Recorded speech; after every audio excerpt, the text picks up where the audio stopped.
All right, so it is a chilly morning here in Pennsylvania. It's about 20 degrees Fahrenheit. And we're gonna go inside today and work on some of the shipping details that I have for Ginkgofest USA 2025, as well as work on a couple trees that need to be shaped up a little bit. So let's go take a look. All right, so Ginkgofest 2025, fun little project I'm doing, sending out about 20 to 25 ginkgo trees to people all across the United States. So fun project. So now what I'm trying to figure out is how I'm going to ship these. So I thought I would share with you and maybe even get some feedback from you guys to see how you guys think, or to see what the best way to ship it is. And I was debating whether I was going to take the seedlings out of these containers and put them in a little Ziploc bag, but I'm kind of against that one because I want everybody to have a container all ready to go and not have to worry about repotting it right away. So I think I'm going to nix that idea, and I think I would like to keep them in the container already. Now I was debating using like a little puffy envelope that would have padding on the side, but I'm a little leery about that because I don't want it to bend around and potentially break the tree. I may still go back to that, but as of right now, I was at one of the big box stores. I found this box, which is, I think it is 11 by 7.5 by 5.5 inches. And it came flat, and I just put it in there. But I'm thinking if I have this, and you can imagine it's on its side, it's a little bit bigger than I needed, but I think it'll give me the space because some of these trunks are a little bit bigger than the other ones. So I think I'm gonna ship them in these boxes. And I was curious, I was like, well, if I'm shipping in the boxes like that, I don't want them to hit the top of the box right there. So I was thinking on that for a little bit, and I think what I'm going to do is I found a soda bottle and I cut the bottom off. And I think I'm gonna put it in like this, tape around the sides here, and then put it in there. That way it should protect it a little bit. And I'm also going to put just some plastic bags that you get at a grocery store. Unfortunately, here in this part of Pennsylvania, we still use plastic bags, but they come in handy for things like this. So I will pad these up like that. And yeah, we'll try it that way. Might throw some fun stickers and stuff in there as well. Yeah, so this will be lined with padding. So hopefully if it were to bang back and forth, if it were to move, I want to have it packed pretty tight with these bags here. I'll probably put,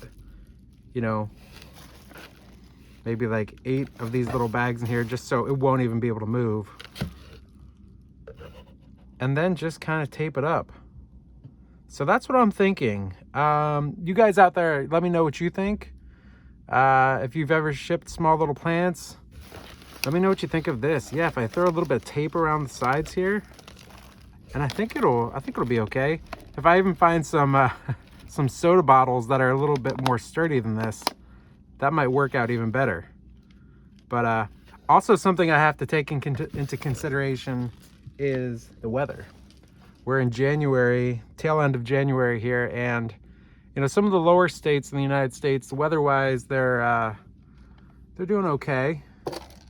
But some of the states out in the Midwest, we're still getting super cold weather. We're getting below freezing weather every single night here in Pennsylvania. So I may not even be shipping these little trees right away. So I think I might be able to send some of the seedlings that are going to some of the warmer states right away. But yeah, I'm gonna keep an eye on it, and yeah, I think we'll go from there. So for the way I'm going to ship these, I think I'm going to use USPS Ground Advantage.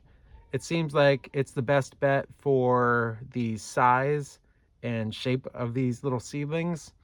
The package is pretty small, so I think as long as I can keep it under a pound, we should be okay. and the price range should be anywhere from like $7 to $10, maybe like I think it was like $9.55 or something. But it all depends on how many ounces each of the packages are. So I think they'll all be under a pound. When I weighed each of these, they're each about like 7 ounces each. So with the box and everything, keeping it under a pound should be definitely possible.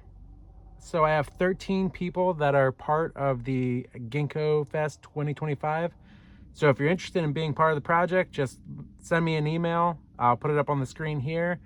And yeah, sorry for all the international folks. This is just in the United States. Shipping outside of the US with live plants is a little tricky from what I understand. So if you're in the United States, just send me an email and one of these little ginkgos are yours. So yeah, if you have any thoughts or any other ideas on the way to ship these little seedlings, just let me know. I'm open to all types of comments, criticisms, however. All right, so yeah, I'm gonna clear up all this stuff here and let me go grab a tree to work on. So here's another tree that has recently woke up, and this is one of my root cuttings that I got in, I believe it was early 2024. So I actually did a prune on this one not too long ago when I took a look at it recently, and sure enough, it's woke back up because it's up here in my attic, and I don't have a cold frame, so that's why some of these trees are waking back up. So they all have gone into dormancy for at least a few months. So I think they have enough time that they were able to get a nice sleep over the winter, or late fall, early winter. But this Chinese elm woke up just probably about a week ago. And yeah, this is a very cool looking bonsai. I'm very excited about the future of this one. I was debating doing a root prune on this one, and maybe I will. I think I could do it. I might do a root prune on this and then just put it right back in the same soil, just because I want to take a look and see what's going on with those roots. Because when I put this in the dirt initially, it was a root cutting, so it should have a decent amount of roots. So I'd like to train it a little bit and get it in better shape. So I think I'm going to do that. Yeah, let's do that. Why not? Let's prune up these roots. All right, so let's get this tree out of this pot.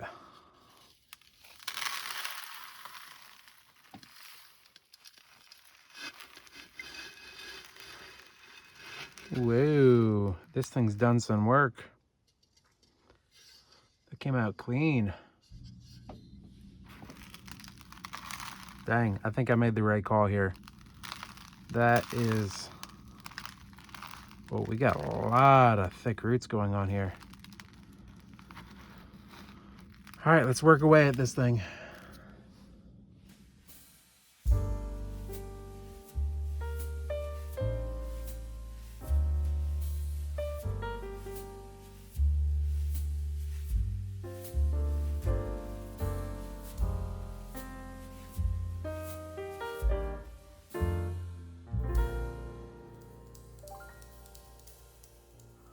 All right, so we have a lot of roots going on. I'm quite happy I took this out of the pot. So if you look here, we have our trunk here, and then it splits off into two separate roots here. So we have this side of the roots, and then we have this side of the roots. So I have a couple options. I could keep it right here and snip off that and snip off that and have like two different islands of roots, which is a possibility. Or I could snip off this section and just keep that part of the roots.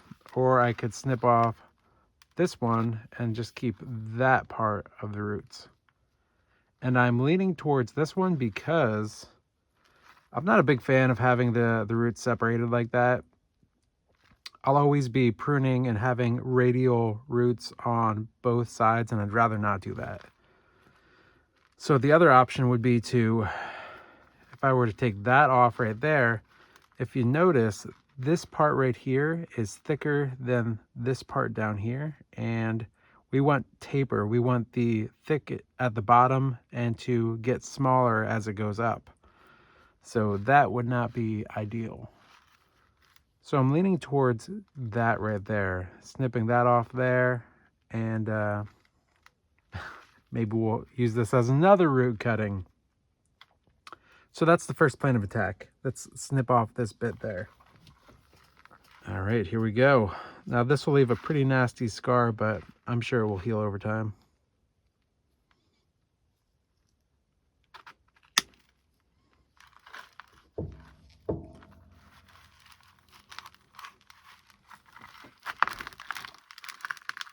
Wow. Yeah, look at that. So I think I will prune this up and put it in its own little pot, and I'm pretty sure that that will grow. Let me just clean up this cut. There we go, it's a little bit better.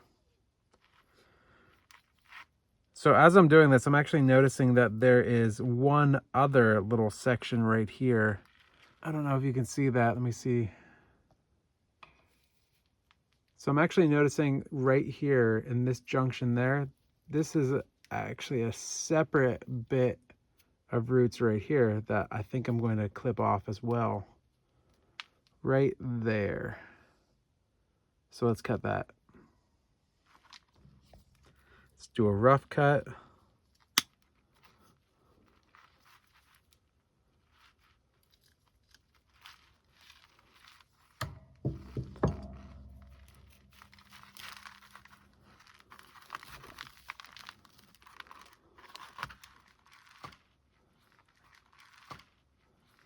There we go, we got another one out of there. And we'll trim this up for another little cutting, possibly. And there's another little root here that I want to cut off. We're getting closer to that root base.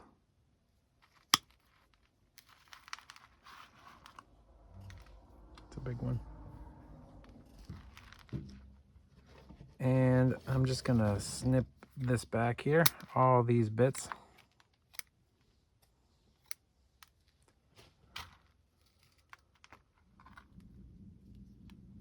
So let's see what else I can get away with cutting here.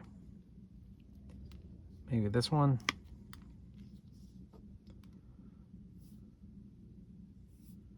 Maybe cut that back a little bit. I'd like to keep some of this stuff.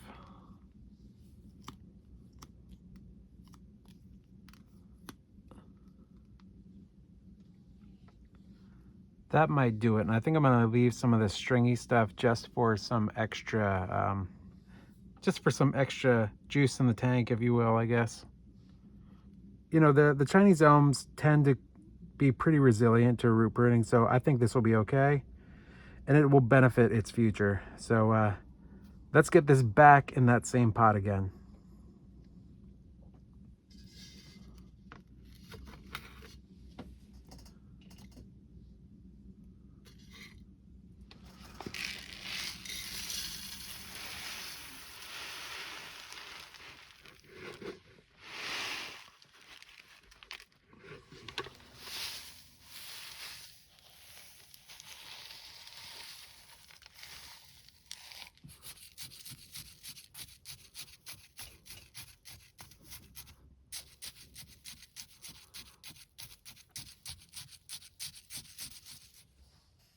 All right, let's get some water on this.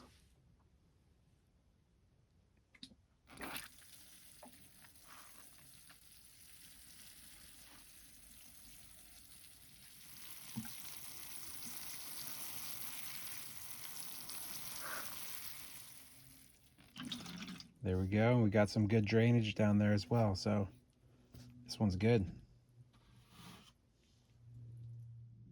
And there we have it. That is it for this Chinese elm. So we will let this grow and put it with the tropical trees, let it grow for the rest of the winter.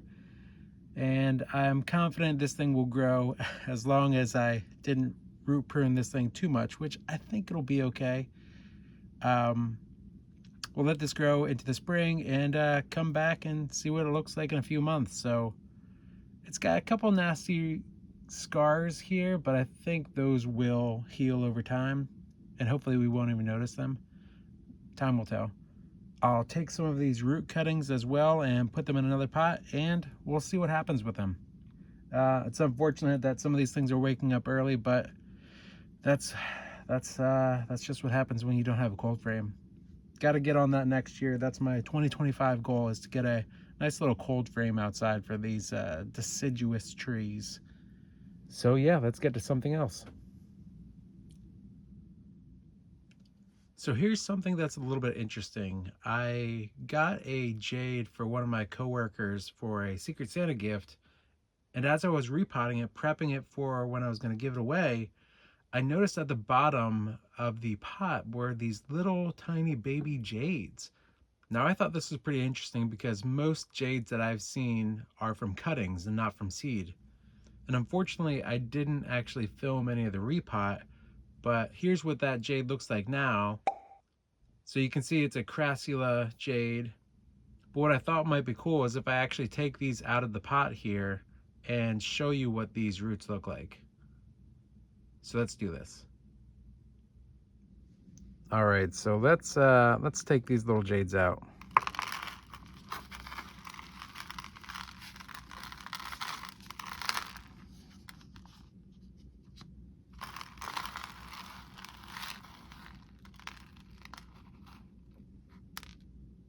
So yeah, these are from seed. I don't know if you can see the little root tails there. There's no signs of any cuttings, and these were just along the side.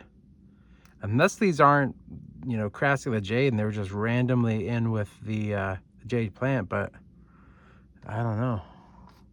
So there's one there.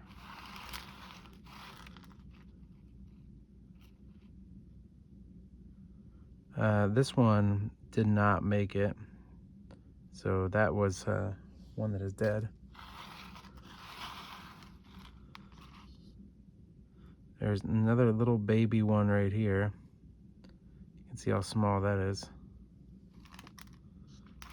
And then this other one here.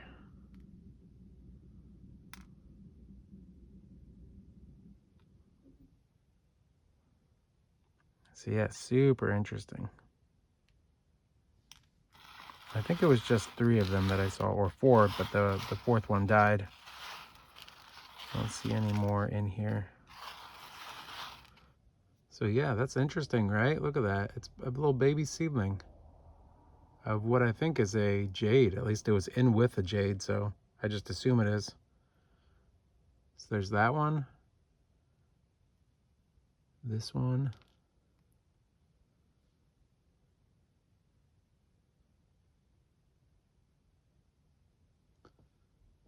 And this incredibly small one.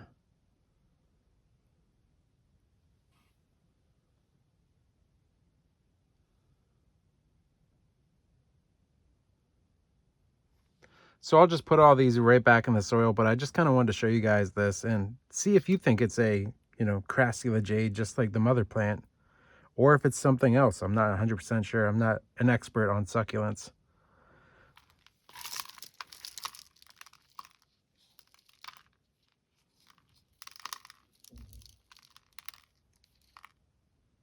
So yeah, we'll check back in with these succulents in a couple months and see how they're growing, see what they look like.